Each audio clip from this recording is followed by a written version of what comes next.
حتی اگه هیچی از زبان انگلیسی بلد نیستی تو کمتر از 1 دقیقه جمله سازی رو یاد بگیر. در ابتدا بریم سراغ ضمیرها.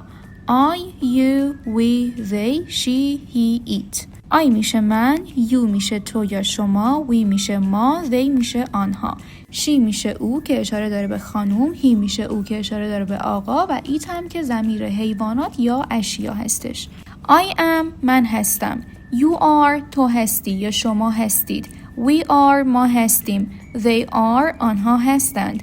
She is اون خانومه هست. He is اون آقاه هست. It is آن هست که اشاره داره به اشیا یا حیوانات. بریم سراغ جمله سازی.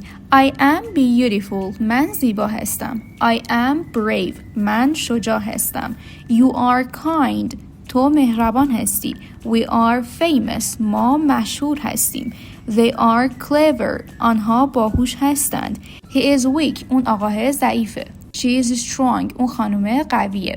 It is cute اون حیوانه با مزه هستش. اگه دنبال آموزش‌های این مدلی هستی حتما پیج زبان ما رو فالو کن و حتما از هایلایت دوره زبان دیدن کن.